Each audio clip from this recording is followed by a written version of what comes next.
ദൈവനാമം വാഴ്ത്തപ്പെടുമാറാകട്ടെ. Seek and save മിഷൻ്റെ ആഭിമുഖ്യത്തിൽ നടത്തപ്പെടുന്നതായ ആശ്വാസനാദം എന്ന ഈ വചന ശുശ്രൂഷയിലേക്ക് നിങ്ങളേവരെയും ഞങ്ങൾ സ്വാഗതം ചെയ്യുന്നു. ലോകത്തിൻ്റെ വിവിധ ഭാഗങ്ങളിലിരുന്ന് ഈ സന്ദേശം ശ്രവിക്കുന്ന നിങ്ങൾക്കേവർക്കും കർത്താവായ യേശുക്രിസ്തുവിന്റെ നാമത്തിൽ സ്നേഹവന്ദനങ്ങളെ അറിയിക്കുന്നു. കഴിഞ്ഞ നാളുകളിൽ നിങ്ങൾ നൽകിയ എല്ലാ സഹകരണത്തിനും പ്രോത്സാഹനത്തിനും പ്രാർത്ഥനയുടെ പിൻബലത്തിനുമായി ഞാൻ നന്ദി പറയുന്നു. ദൈവം നിങ്ങളെല്ലാവരെയും ധാരാളമായി അനുഗ്രഹിക്കുമാറാകട്ടെ. ഇന്നത്തെ വചന ധ്യാനത്തിനായി തിരഞ്ഞെടുത്തിരിക്കുന്നതായ വേദഭാഗം ഫിലിപ്പിയ ലേഖനം 2-ാം അധ്യായം 5-ാം വാക്യമാണ്. ക്രിസ്തുവേശുവിലുള്ള ഭാവം തന്നെ നിങ്ങളിലും ഉണ്ടായിരിക്കട്ടെ. ഇന്ന് നമ്മളൊരു പുതിയ വർഷത്തിലേക്ക് പ്രവേശിച്ചിരിക്കുകയാണ്. അതുകൊണ്ട് നിങ്ങൾക്ക് ഏവർക്കും ഐശ്വര്യപൂർണവും സമാധാനപൂർണവുമായ ഒരു പുതുവർഷത്തിൻ്റെ ആശംസകൾ നേരുന്നു. നിങ്ങൾക്ക് എല്ലാവർക്കും നവവത്സര ആശംസകൾ.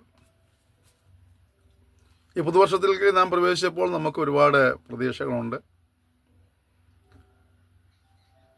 പ്രത്യേകിച്ചും ദൈവമക്കളായ അല്ലെങ്കിൽ ദൈവവിശ്വാസികളായ ജനത്തെ സംബന്ധിച്ചിടത്തോളം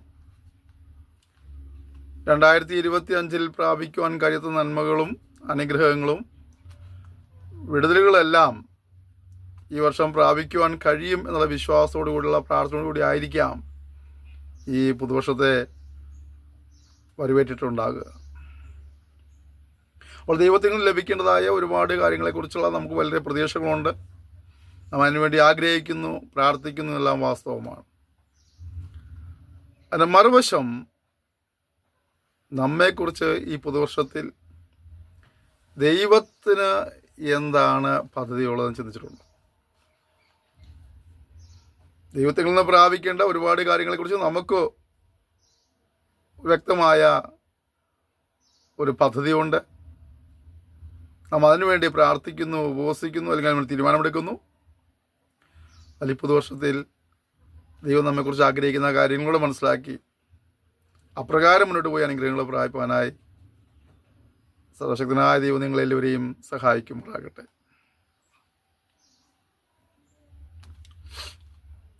നമ്മൾ വായിച്ച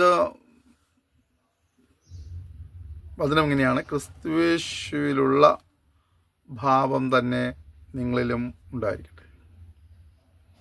അപ്പോൾ ക്രിസ്തുവിനെ സേവിക്കുന്ന, അവനെ അനുഗമിക്കുന്ന ഒരു വ്യക്തിയെ സംബന്ധിച്ചിടത്തോളം ക്രിസ്തുവേശുള്ളതായ ഒരു ഭാവമാണ് അവനിൽ ഉണ്ടാകേണ്ടത് എന്നുള്ളതാണ്. സ്വഭാവ ഗുണമാണ്. ആരുടെ സ്വഭാവ ഗുണം? ക്രിസ്തുവേശുള്ളതായ, യേശുവിനുള്ളതായ, യേശുവിൻ്റേതായ സ്വഭാവ ഗുണങ്ങളെ യേശുവിനെ അനുഗമിക്കുന്ന വ്യക്തിയും കൂടെ ജീവിതത്തിൽ വെളിപ്പെടുത്തേണ്ടതാണ് എന്നുള്ളൊരു വചന ഭാഗമാണ് നമുക്ക് ലഭിച്ചിരിക്കുന്നത്. മത്തായിയുടെ സുവിശേഷം നമ്മൾ പഠിക്കുമ്പോൾ അതിൻ്റെ 11-ാം അധ്യായം 29-ാം വാക്യം പഠിക്കുമ്പോൾ നമുക്ക് അവിടെ ഇങ്ങനെ കാണാൻ കഴിയുന്നുണ്ട്. യേശു പറയുകയാണ്, ഞാൻ സൗമ്യതയും താഴ്മയും ഉള്ളവനാകൊണ്ട് എന്ന് പറയുന്നുണ്ട്. യേശുവിൻ്റെ സ്വഭാവത്തിൻ്റെ ഒരു ഗുണവിശേഷം എന്താണ്? അദ്ദേഹം സൗമ്യതയുള്ളവനായിരുന്നു, താഴ്മയുള്ളവനായിരുന്നു. യേശുവിനെ അനുഗമിക്കുന്നവർ തമ്മിലുള്ള അടിയും പിടിയും കേസും ബഹളവും നിൽക്കുന്നവർക്കൊക്കെ നാം കാണുകയും കേൾക്കുകയും ചെയ്യുമ്പോൾ ഓർക്കേണ്ടത്, ഇത് ആരുടെ അനുഗാമികൾക്ക് പറ്റിയ പണിയല്ല, ക്രിസ്തുവിൻ്റെ അനുയായികൾക്ക് പറ്റിയതല്ല. യേശു ആരായിരുന്നു? അവൻ സൗമ്യതയും താഴ്മയും ഉള്ളവനായിരുന്നു. അതുകൊണ്ടാണ് യേശു പറയുന്നത്, എന്നോട് പഠിപ്പീൻ എന്നാണ് പറയുന്നത്. അപ്പോൾ നാം ഈ പുതുവർഷത്തിൽ കർത്താവിൻ്റെ സന്നിധിയിൽ ചെന്ന് കർത്താവിന് ചില കാര്യങ്ങളെ പഠിച്ചുകൊണ്ട് കർത്താവിനോട് പ്രയോജനപ്പെടുവാനായിട്ട് നമ്മെ സമർപ്പിക്കുവാനായിട്ട് വരട്ടെ. നമ്മൾ മത്തായിയുടെ സുവിശേഷം തന്നെ വീണ്ടും പഠിക്കുമ്പോൾ 20-ാം അധ്യായത്തിൻ്റെ 26 മുതൽ നിങ്ങൾ പഠിക്കുമ്പോൾ അവിടെ മഹാനാകുവാൻ ഇച്ഛിക്കുന്നവൻ മറ്റുള്ളവരുടെ ശുശ്രൂഷക്കാരനാകണമെന്ന് യേശു പഠിപ്പിക്കുന്നുണ്ട്. ഒന്നാമനാകുവാൻ ആഗ്രഹിക്കുന്നവൻ ദാസനാകണമെന്ന് പഠിപ്പിക്കുന്നുണ്ട്. ശുശ്രൂഷ ഏൽക്കുകയല്ല വേണ്ടത്, ശുശ്രൂഷിക്കുകയാണ് വേണ്ടതെന്ന് യേശു പഠിപ്പിക്കുന്നുണ്ട്. ഇവിടെ നമ്മുടെ ചിന്താഗതി നേരെ വ്യത്യസ്തമാണ് അല്ലേ? നമ്മളെല്ലാവരും ശുശ്രൂഷിക്കണമെന്നും നമ്മളെല്ലാവരും ബഹുമാനിക്കണമെന്നും നമ്മളെല്ലാവരും ആദരിക്കണമെന്നൊക്കെയാണ് നമ്മുടെ ചിന്ത. എവിടെ ചെന്നാലും നമുക്ക് ഒന്നാം സ്ഥാനം കിട്ടണം, കസേര കിട്ടണം എന്നൊക്കെയാണ് നമ്മുടെ ചിന്ത. കർത്താവ് പറയുകയാണ്, നിങ്ങൾ മഹാനാകാൻ ആഗ്രഹിക്കുന്നവൻ ശുശ്രൂഷക്കാരനാകണം, ഒന്നാമനാകാൻ ആഗ്രഹിക്കുന്നവൻ ദാസനാകണം. ശുശ്രൂഷ ഏൽക്കുക എന്നുള്ളതല്ല, ശുശ്രൂഷിക്കുക എന്നുള്ളതാണ് നമ്മുടെ ദൗത്യം. യേശു ഇത് വെറുതെ ഒരു ഭംഗിവാക്കായിട്ട് പറഞ്ഞതല്ല. തൻ്റെ ജീവിതത്തിൽ തൻ്റെ ശിഷ്യന്മാരെ കാല് കഴുകിക്കൊണ്ട് യേശു അത് പ്രകടമാക്കി എന്നുള്ളതാണ്. തൻ്റെ ഉപദേശങ്ങൾ തൻ്റെ പ്രവൃത്തിയിലൂടെ താനത് വെളിപ്പെടുത്തുവാനിടയായിത്തീർന്നു. ശിഷ്യന്മാരോട് പറഞ്ഞു, നിങ്ങൾ തമ്മിൽ ഇങ്ങനെ ചെയ്യണമെന്ന് പറയുന്നുണ്ട്. തമ്മിൽ കാല് വാരാനുള്ള ശ്രമം നടക്കുമ്പോൾ കാല് കഴുകാനുള്ളൊരു മനോഭാവത്തിലേക്ക് വരുവാനായിട്ട്, അല്ലെങ്കിൽ ക്രിസ്തുവിൻ്റെ മനോഭാവത്തിലേക്ക് ക്രിസ്ത്യാനികൾ വരുവാനായിട്ട്, ഒരു പുനഃസമർപ്പണത്തിലേക്ക് നമുക്ക് വരേണ്ടത് അത്യന്താപേക്ഷിതമാണ്. യേശു പറഞ്ഞു, ഞാൻ ചെയ്യുന്നതെല്ലാം നിങ്ങൾക്ക് ദൃഷ്ടാന്തമായി വെച്ചിരിക്കുകയാണ്. യോഹന്നാന്റെ സുവിശേഷം 13-ാം അധ്യായം അതിൻ്റെ 14-15 വാക്യങ്ങൾ വായിക്കുമ്പോൾ കാണുന്നത്, ഞാൻ നിങ്ങളുടെ കാല് കഴുകി, നിങ്ങൾ തമ്മിൽ കാലുകളെ കഴുകണം എന്ന് പറഞ്ഞിട്ട് പറയാം, ഇതൊക്കെ ഞാൻ നിങ്ങൾക്ക് ദൃഷ്ടാന്തമായി വെച്ചിരിക്കുകയാണ്. അപ്പോൾ യേശു ക്രിസ്തുവിൻ്റെ മനോഭാവം ഉണ്ടാകുക എന്ന് പറയുമ്പോൾ തന്നെ പോലെ ശുശ്രൂഷാ മനോഭാവവും ഒരു ദാസ്യ മനോഭാവവും ഒരു വിനയ മനോഭാവവും ഒക്കെ നമുക്ക് ഈ പുതുവർഷത്തിലെങ്കിലും പ്രാപിപ്പാനായിട്ട് നമ്മൾ സമർപ്പിക്കാം.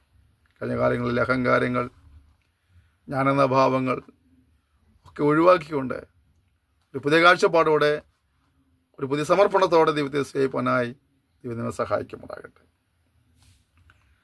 അപ്പോസ്തലപ്രവൃത്തി 20-ാം അധ്യായം 35-ാം വാക്യം വായിക്കുമ്പോൾ യേശു പറഞ്ഞ മറ്റൊരു കാര്യമുണ്ട്, വാങ്ങുന്നതിനേക്കാൾ കൊടുക്കുന്നത് നല്ലത്. ദൃഷ്ടാന്തമായിട്ട് പറഞ്ഞിരിക്കുക, വാങ്ങുന്നതിനേക്കാൾ കൊടുക്കുന്നത്. ഇപ്പോൾ നമ്മുടെ എല്ലാം ചിന്ത എന്ത് കിട്ടും, എനിക്കുള്ളത് എനിക്കെന്ത് കിട്ടും എന്നുള്ളതാണ്. എനിക്കെന്ത് ചെയ്യുവാൻ കഴിയുമെന്ന് ആരും ചോദിക്കുന്നില്ല. ഈ സമൂഹത്തിന് വേണ്ടി, ദൈവസഭയ്ക്ക് വേണ്ടി, ദൈവരാജ്യ വ്യാപ്തിക്കായിട്ട്, ദൈവനാമ മഹത്വത്തിനായിട്ട് എനിക്ക് എന്ത് ചെയ്യുവാൻ കഴിയുമെന്ന് നമ്മൾ പലപ്പോഴും ചിന്തിക്കുന്നില്ല. തിരിച്ചുള്ള ചോദ്യങ്ങളൊക്കെ എനിക്ക് എന്ത് കിട്ടും. ഒരു പരിശോധന, ഒരു ടീമിലേക്ക് കുറച്ച് പേര് വിളിച്ചാൽ ചോദിക്കും, ഞങ്ങൾ വന്നാൽ ഞങ്ങൾക്ക് എന്ത് കിട്ടും. ഒരു ആത്മീയ സമ്മേളനത്തിലേക്ക് കുറച്ച് പേര് വിളിച്ചാൽ ചോദിക്കും, ഞങ്ങൾ വന്നാൽ ഞങ്ങൾക്ക് എന്ത് കിട്ടും, എനിക്കെന്ത് കിട്ടും. എന്നാൽ ദൈവസഭയ്ക്ക് വേണ്ടി, ആത്മീയ സമൂഹത്തിന് വേണ്ടി, ദൈവരാജ്യ വ്യാപ്തിക്കായി, ദൈവനാമ മഹത്വത്തിനായി ഈ തലമുറയിൽ എനിക്ക് എന്ത് ചെയ്യുവാൻ കഴിയുമെന്ന് ചിന്തിച്ച് അനുത്തരം കണ്ടുപിടിച്ച് അപ്രകാരം പ്രവർത്തിച്ച് ഈ പുതുവർഷത്തിൽ മുന്നോട്ട് പോകാൻ കർത്താവ് നമ്മെ സഹായിക്കുമാറാകട്ടെ. ഒരു പക്ഷേ പുതുവർഷത്തിൻ്റെ ഒരു മെസ്സേജ് കേൾക്കുമ്പോൾ ഒരു അനുഗ്രഹത്തിൻ്റെയും വിടുതലിൻ്റെയും ഉയർച്ചയുടെയും നന്മയുടെയൊക്കെ ഒരു സന്ദേശമാണ് നമ്മൾ പ്രതീക്ഷിക്കുന്നതെങ്കിൽ, ദൈവവചനം അനുസരിക്കുന്നതിലൂടെയാണല്ലോ അനുഗ്രഹങ്ങൾ. അതുകൊണ്ട് ദൈവവചനം അനുസരിച്ച്, വ്യവസ്ഥ പ്രകാരം അനുസരിച്ച് ജീവിച്ച് അനുഗ്രഹങ്ങളായപ്പം കർത്താവ് നമ്മെ സഹായിക്കുമാറാകട്ടെ. യേശു അനേകർക്കായി മരിച്ചു.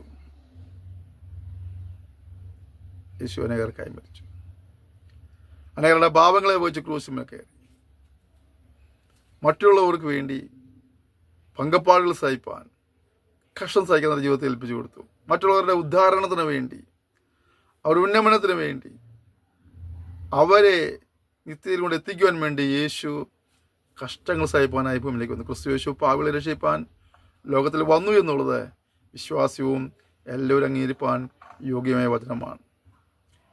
നമുക്കറിയാം, വചനം പഠിക്കുമ്പോൾ യേശു നമ്മുടെ പാപങ്ങളെ വഹിച്ച് ക്രൂശിന്മേൽ കയറി കാണാൻ കഴിയുന്നുണ്ട്. അപ്പോൾ ആ ക്രൂശിമനം വരിപ്പം തന്നെയാണ് യേശു ഇവിടെ വന്നത്. യേശുവിൻ്റെ മരണം യാദൃശ്ചിക മരണമൊന്നുമല്ലായിരുന്നു. താൻ യാഗമായി തീരുമെന്നും ആ യാഗത്തിൽ വിശ്വസിക്കുന്നവർക്ക് പാപക്ഷമ കൈവരിക്കാൻ കഴിയുമെന്നുള്ളതായ ബോധ്യത്തോടു കൂടി തന്നെയാണ് യേശു ഭൂമിയിലേക്ക് വന്നത്. ക്രിസ്തു യേശു പാപികളെ രക്ഷിപ്പാൻ ലോകത്തിൽ വന്നു. അങ്ങനെ മറ്റുള്ളവരുടെ ഉന്നമനത്തിന് വേണ്ടി യേശു നിലകൊള്ളുവാൻ ഇടയായിത്തീർന്നു. യേശു കഷ്ടം സഹിപ്പാൻ ഇടയായിത്തീർന്നെങ്കിൽ യേശു അനുഗാമികളായ നമ്മെ സംബന്ധിച്ചിടത്തോളം അതേ മറ്റുള്ളവരുടെ ഉന്നമനത്തിന് വേണ്ടി നമ്മളാൽ ആവോളം പ്രയത്നിപ്പാനുള്ള ഒരു മനോഭാവം നമുക്ക് ഉണ്ടാകേണ്ടത് ആവശ്യം. മറ്റുള്ളവർ എന്നെ സ്നേഹിക്കണം, എന്നെ ബഹുമാനിക്കണം എന്നതിലുപരിയായിട്ട് എനിക്ക് അവർക്ക് വേണ്ടി എന്ത് ചെയ്യുവാൻ കഴിയുമെന്ന് ചിന്തിച്ച് അപ്രകാരം ഒരു തീരുമാനത്തിൽ മുന്നോട്ട് പോകാൻ കർത്താവ് നമ്മെ സഹായിക്കുമാറാകട്ടെ. പൗലോസ് പറയുന്നുണ്ട്, ഞാൻ ക്രിസ്തുവിൻ്റെ അനുകാരി ആയിരിക്കുന്ന പോലെ നിങ്ങൾ എൻ്റെ അനുകാരികളായിരിക്കും. പൗലോസ് പറയാം, ഞാൻ ക്രിസ്തുവിൻ്റെ അനുകാരികളാണ്. 1 കൊരിന്ത്യർ 11:1 വായിക്കുന്നു. 1 കൊരിന്ത്യർ 10:31 നമ്മളിങ്ങനെ കാണുന്നുണ്ട്, ഞാനും എൻ്റെ ഗുണമല്ല, പലർ രക്ഷിക്കപ്പെടേണ്ടതിന് അവരുടെ ഗുണം തന്നെ അന്വേഷിക്കുന്നു. ക്രിസ്തുവിനെ അനുകാരിയായ പൗലോസ് പറയുന്നത്, ഞാനിപ്പോൾ എൻ്റെ ഗുണമല്ല അന്വേഷിക്കുന്നത്, പിന്നെ എന്താണ്, പലർ രക്ഷിക്കപ്പെടേണ്ടതിന്, മറ്റുള്ളവർ രക്ഷിക്കപ്പെടുവാനായിട്ട് ഞാൻ എന്ത് ചെയ്യണേ, അവരുടെ ഗുണവും കൂടെ അന്വേഷിക്കുകയാണ്. 2025 വരെയുള്ള നമ്മുടെ ജീവിതത്തിൻ്റെ ഓട്ടത്തിൽ നമ്മുടെ ലക്ഷ്യം എന്താ? നമ്മുടെ ഗുണം മാത്രമായിരുന്നെങ്കിൽ ഈ നാളുകളിൽ നഷ്ടപ്പെട്ടു പോകുന്ന ആത്മാക്കളെക്കുറിച്ചുള്ള ഒരു ഭാരവും അവരുടെ അടുക്കൽ ദൈവത്തിന് എത്തിക്കാനുള്ളതായ ഒരു ഉത്സാഹവും നമുക്ക് ഉണ്ടാകാനായി പ്രാർത്ഥിപ്പാൻ, അപ്രകാരം ഒരു തീരുമാനത്തോടെ മുന്നോട്ട് പോകുവാനായി കർത്താവ് ഓരോരുത്തരെയും സഹായിക്കുമാറാകട്ടെ. എഫേസ്യർ 5:2 വായിക്കുന്നതിലെ ക്രിസ്തു നമ്മെ സ്നേഹിച്ച് അവൻ നമുക്ക് വേണ്ടി ഈ യാഗമായി ദൈവത്തിനെ സമർപ്പിച്ചു എന്നാണ്. പ്രിയപ്പെട്ടവരെ, ഈ തലമുറയിൽ ക്രിസ്തുവിൻ്റെ ഭാവം നമ്മിൽ വെളിപ്പെടുത്തിക്കൊണ്ട് ദൈവനാമത്തിന് വേണ്ടി ദൈവരാജ്യ വ്യാപ്തിക്കായി അനവരെ ക്രിസ്തുവിലേക്ക് ആദായപ്പെടുവാനായിട്ട് നമുക്ക് ലഭിക്കുന്ന സമയവും നമ്മുടെ സമ്പത്തും താലന്തുകളും കഴിവുകളും സ്വാധീനങ്ങളൊക്കെ ഉപയോഗിക്കാനായി ദൈവം നമ്മെ സഹായിക്കുമാറാകട്ടെ. 1 പത്രോസ് 2:21 വായിക്കുന്നത് ഇങ്ങനെയാണ്. 1 പത്രോസ് 2:21, ക്രിസ്തുവിന് വേണ്ടി കഷ്ടം സഹിച്ചു, അതൊരു മാതൃകയാണ്. ക്രിസ്തു നമുക്ക് വേണ്ടി കഷ്ടം സഹിച്ചതൊരു മാതൃക. ആ മാതൃകയെ പിൻപറ്റുവാൻ കർത്താവിനെ കുറിച്ച് ആഗ്രഹിക്കുകയാണ്. ക്രിസ്തു നിങ്ങൾക്ക് വേണ്ടി കഷ്ടം സഹിച്ചു, അതൊരു മാതൃകയാണ്. ആ മാതൃകയെ പിൻപറ്റുവാനായിട്ട് ഇന്നത്തെ ആധുനിക വിശ്വാസ സമൂഹം ചിന്തിക്കുന്ന പോലെ കഷ്ടതയില്ലാത്ത സമൃദ്ധിയുടേതായ ഒരു അനുഭവത്തെക്കുറിച്ച് എല്ലാ വചനം പറയുന്നത്. അതേ, കഷ്ടം സഹിച്ച്, കർത്താവ് കഷ്ടം സഹിച്ചു, അത് നമുക്ക് ഒരു മാതൃക വെച്ചിരിക്കുകയാണ്. 1 പത്രോസ് 4:1 കാണുന്നത് ഇങ്ങനെയാണ്, ക്രിസ്തു കഷ്ടം സഹിച്ചു, അതൊരു ആയുധമായി ധരിക്കുക. ആ ഭാവം നമ്മളൊരു ആയുധമായി ധരിക്കണമെന്നാണ്. കഷ്ടം അനുഭവിപ്പാൻ വരം ലഭിച്ചിരിക്കുന്നു വായിക്കുന്നുണ്ട്. ഇതൊക്കെ ദൈവനാമത്തിന് വേണ്ടി ദൈവരാജ്യ വ്യാപ്തിക്കായിട്ടൊക്കെ ആ നിലകളിൽ മുന്നേറുവാനായിട്ട് കർത്താവ് നമ്മെ സഹായിക്കുമാറാകട്ടെ. കർത്താവ് കഷ്ടം സഹിപ്പാനായിട്ട്, നമ്മളെ രക്ഷിപ്പാൻ വേണ്ടി കഷ്ടം സഹിപ്പാനായിട്ട് ദൈവം മനസ്സ് കാണിച്ചെങ്കിൽ നമുക്ക് മറ്റുള്ളവരുടെ വിടുതലിന് വേണ്ടി, അവരുടെ ഉന്നമനത്തിന് വേണ്ടി, നന്മയ്ക്ക് വേണ്ടിയൊക്കെ നമുക്കുമാവോളം, നമ്മളാവോളം ഉത്സാഹിപ്പാനായിട്ടുള്ള ഒരു മനസ്സ് നമുക്ക് ഈ പുതുവർഷത്തിൽ ഉണ്ടാകട്ടെ. കർത്താവിനെ പോലെ താമസിച്ചാൽ കർത്താവ് നമുക്ക് ആയുസ് തരുന്നെങ്കിൽ 2027 ആണ്ടിൻ്റെ ആദ്യ ദിവസങ്ങൾ കാണുവാൻ കഴിഞ്ഞാൽ ഈ ഒരു വർഷത്തെ പ്രവർത്തനങ്ങളെയും നമ്മുടെ ജീവിതത്തെയും പരിശോധിച്ച് ദൈവഹിതപ്രകാരമായിരുന്നു, ക്രിസ്തുവിൻ്റെ ഭാവം ഞങ്ങൾക്ക് പ്രകടമാക്കുവാൻ കഴിഞ്ഞു എന്നുള്ളതായ ഒരു ചാരിതാർത്ഥ്യത്തോടെ മുന്നോട്ട് പോകാൻ, അതിനുള്ള സമർപ്പണത്തോടെ നമുക്ക് ഈ പുതുവർഷത്തിൻ്റെ പ്രാരംഭ ദിവസം ആരംഭിക്കുവാൻ കർത്താവ് സഹായിക്കുമാറാകട്ടെ. 1 യോഹന്നാൻ 2:6 വായിക്കുന്നത് ഇങ്ങനെയാണ്, അവനിൽ വസിക്കുന്നു എന്ന് പറയുന്നവൻ അവൻ നടന്നതുപോലെ നടക്കേണ്ടതാകുന്നു. കണ്ടോ, ക്രിസ്തുവിലുള്ള ഭാവം നമ്മളിൽ ഉണ്ടാകുക എന്ന് പറയുമ്പോൾ അവനിൽ വസിക്കുന്നു എന്ന് പറയുന്നവൻ അവൻ നടന്നതുപോലെ നടക്കേണ്ടതാകുന്നു. എന്താണ്? യേശു ചിന്തിച്ചതുപോലെ ചിന്തിക്കാൻ കഴിയണം. യേശു മറ്റുള്ളവരെ സ്നേഹിച്ച പോലെ സ്നേഹിക്കാൻ കഴിയണം. യേശു മറ്റുള്ളവർ കരുതിയതുപോലെ കരുതുവാൻ കഴിയണം. യേശു പ്രശ്നങ്ങളുടെ മുമ്പിൽ എങ്ങനെ ആയിരുന്നോ അപ്രകാരം ആയിരിക്കാൻ നമുക്കറിയണം. പ്രശ്നമംഗലമാണ് ജീവിതം, അല്ലേ? പ്രശ്നങ്ങളെ കാണുമ്പോൾ പേടിച്ചു കൂടുന്ന ഒരു സമൂഹമായിട്ടല്ലേ കുറച്ച് എന്താണ് പ്രശ്നങ്ങളെ വിശ്വാസത്തോടെ, ധീരതയോടെ നേരിടുവാനുള്ള ഒരു മനസ്സ് നമുക്കുണ്ടാകും. കുരിശ് കണ്ടപ്പോൾ ഒരിക്കലും യേശു ഇറങ്ങി ഓടിയില്ല. തൻ്റെ ദൗത്യ നിർവഹണത്തിനായി, ആ ദൗത്യത്തിൻ്റെ പൂർത്തീകരണത്തിനായി ഇത് അനിവാര്യമാണെന്ന് മനസ്സിലാക്കിക്കൊണ്ട് ദൈവത്തിന് സമർപ്പിച്ച് മുന്നോട്ട് പോകുന്ന നമുക്ക് കാണാൻ കഴിയുന്നുണ്ട്.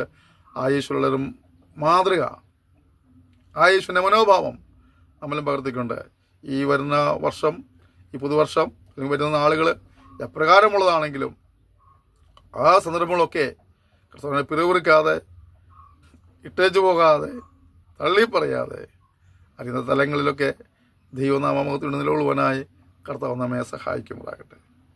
മറ്റുള്ളവരെ കാണുമ്പോൾ യേശു അവരെ സ്നേഹിച്ചതുപോലെ നമുക്കവരെ സ്നേഹിപ്പാൻ കഴിയട്ടെ. മരുഭൂമിയിൽ ഇടയനില്ലാത്ത ആടുകളെ പോലെ ജനക്കൂട്ടത്തിൽ കണ്ടപ്പോൾ യേശുവിനെ മനസ്സലിഞ്ഞ് കാണാൻ കഴിയുന്നുണ്ട്. 3 ദിവസം എന്നോട് ഒരുമിച്ചായിരുന്ന ജനത്തിന് ഭക്ഷണമില്ലാതെ വന്നു കഴിഞ്ഞപ്പോൾ വളരെ വെറുതുങ്കയോടെ പറഞ്ഞു പോകാൻ തനിക്ക് മനസ്സില്ലാതെ അവർക്ക് വേണ്ടി മനസ്സലിഞ്ഞ് കാണാൻ കഴിയുന്നുണ്ട്. ആ ഒരു മനസ്സലിവ് വേദന അനുഭവിക്കുന്നതിനോടും കഷ്ടം സഹിക്കുന്നതിനുള്ളവരും നമുക്കും ഉണ്ടാകാനായി ഏൽപ്പിച്ചു കൊടുക്കാം. എൻ്റെ കാര്യങ്ങൾ സുരക്ഷിതമാണ്, അതുകൊണ്ട് മറ്റുള്ളവരുടെ കാര്യം എനിക്ക് അറിയേണ്ടാകുന്ന ചിന്തയല്ല, മറിച്ച് അതിനപ്പുറമായിട്ട് നമുക്ക് എന്ത് ചെയ്യാൻ കഴിയുമോ ആ കാര്യങ്ങൾ ചെയ്ത് മുന്നോട്ട് പോകുവാനായിട്ട്, മറ്റുള്ളവരെ സഹായിക്കാനായിട്ട്, അവർക്ക് ഒരു വാക്ക് പ്രാർത്ഥിക്കാനായിട്ട്, അവരൊന്ന് കേൾക്കുവാൻ, അവരോട് നിന്ന് സംസാരിക്കാനുള്ള ഒരു മനസ്സൊരുക്കം നമുക്കുണ്ടാകട്ടെ. കാരണം എന്താണ്? 1 കൊരിന്ത്യർ 2:16 നാം ക്രിസ്തുവിൻ്റെ മനസ്സുള്ളവർ എന്നാണ്. ക്രിസ്തുവിൻ്റെ മനസ്സ് എപ്രകാരമായിരുന്നുവോ അപ്രകാരമുള്ള മനസ്സാണ് നമ്മളുള്ളത്. അതുകൊണ്ട് അവനെ പോലെ മനസ്സലിവും സ്നേഹവും കരുതലും സഹജീവികളുള്ളതായ ബഹുമാനവും ഒക്കെ നമുക്കുണ്ടാവാൻ കർത്താവ് സഹായിക്കട്ടെ. അവിടെ ശുശ്രൂഷിപ്പാളൊരു മനസ്സ് നമുക്കുണ്ടാകട്ടെ. ഈ കർത്താവ് നമ്മുടെ ഉള്ളിൽ വസിക്കുക. എഫേസ്യർ 3:17 വായിക്കുന്നത് ഇങ്ങനെയാണ്: ക്രിസ്തു വിശ്വാസത്താൽ ഹൃദയങ്ങളിൽ വസിക്കുന്നു. അപ്പോൾ ക്രിസ്തു നമ്മളിൽ വസിക്കുന്നുണ്ടെങ്കിൽ നമ്മളുടെ ആരഭാവം പുറപ്പെടണം, ക്രിസ്തുവിൻ്റെ ഭാവം വെളിപ്പെടണം. അപ്പോൾ ഈ 2026 ആണ്ടിൻ്റെ പ്രാരംഭ ദിവസത്തിൽ നമ്മളുള്ള സന്ദേശം ക്രിസ്തുവിലുള്ള ഭാവം നിങ്ങളിലുണ്ടാകണം. അപ്രകാരമുള്ള ഒരു ഭാവത്തോടു കൂടി വിനയവും സാമ്യതയുള്ളവരായി, മനസ്സലിവുള്ളവരായി, മറ്റുള്ള സ്നേഹിക്കുന്നവരായി, ഒരു ശുശ്രൂഷാ മനോഭാവമുള്ളവരായി മുന്നോട്ട് പോകുവാൻ കർത്താവ് നമ്മെ സഹായിക്കട്ടെ. നമ്മെ സമർപ്പിച്ച് നമുക്കൊരു നിമിഷം ദൈവത്തോടെ പ്രാർത്ഥിക്കാം. ദൈവത്തിൻ്റെ പ്രകാരം ജീവിച്ച് അനേക കർത്താവിനെ ആദായപ്പെടുത്തുവാനും അനുഗ്രഹങ്ങൾ പ്രാപിപ്പാനും ഈ പുതുവർഷം നമുക്ക് നമ്മെ ദൈവം സഹായിക്കുമാറാകട്ടെ. സ്വർഗീയ പിതാവേ തന്ന ഈ സന്ദേശനായ സ്തോത്രം ചെയ്യുന്നു. ഞങ്ങളുടെ ജീവിതത്തിൽ ഞങ്ങൾ മാറ്റം വരുത്തുന്ന തലങ്ങളെ മാറ്റം വരുത്തിക്കൊണ്ട് പ്രാവർത്തികമാക്കിക്കൊണ്ട് സന്നിധിയിൽ വിശ്വസ്തരായി ജീവിച്ച് നല്ലവനും വിശ്വസനദാസനെ വിളിവെക്കുവാനായി ഞങ്ങളെ സഹായിക്കുമാറാകണമെന്ന് പ്രാർത്ഥിക്കുന്നു. ഞങ്ങൾ നിന്നെ പ്രദർശിപ്പിക്കുന്നവരായി സ്വഭാവത്തെ ഞങ്ങളുടെ ജീവിതത്തിൽ പകർത്തിയെടുക്കുന്നവരെ തീരുവാൻ ഞങ്ങളെ സഹായിക്കുമാറാകണമെന്ന് പ്രാർത്ഥിക്കുന്നു. കർത്താവ് വചനം കേട്ടതായ ഈ മക്കളെ പിതാവിൻ്റെയും പുത്രൻ്റെയും പരിശുദ്ധാത്മാവിൻ്റെ നാമത്തിലടിയന് അനുഗ്രഹിച്ച് പ്രാർത്ഥിക്കുന്നു. ആത്മീയമായും ഭൗമികമായും ശാരീരികമായും മാനസികമായിട്ടും ഈ പുതുവർഷത്തിൽ ഇവരെ അനുഗ്രഹിക്കുമാറാണെന്ന് പ്രാർത്ഥിക്കുന്നു. ഓരോരുത്തരും നേരുന്ന വിഷയങ്ങളുടെ മേലെ ദൈവിക വിടുതൽ അനുഭവിപ്പാൻ സഹായിക്കണമെന്ന് പ്രാർത്ഥിക്കുന്നു. ഞാൻ ചെയ്ത വലിയ കൃപയ്ക്കായ സ്തോത്രം യേശുവിന്റെ നാമത്തിൽ തന്നെ ആമേൻ. നിങ്ങൾ ക്ഷമയോടെ ഈ സന്ദേശം ശ്രവിച്ചതിനായി ഞാൻ നന്ദി പറയുന്നു. നിങ്ങൾ ഈ സന്ദേശങ്ങൾ മറ്റുള്ളവർക്കും കൂടെ ഷെയർ ചെയ്യുവാൻ മനസ്സ് കാണിക്കുക. ഒപ്പം നിങ്ങളുടെ ജീവിതത്തിൽ നിങ്ങളെ അലട്ടുന്നതായ ഏതെങ്കിലും വിഷയങ്ങളുടെ ഒരു വിടുതലിന് വേണ്ടി ഒരു പ്രാർത്ഥന സഹായം ആവശ്യമാണെങ്കിൽ സ്ക്രീനിൽ കാണുന്നതായ നമ്പറിൽ വിളിക്കുക.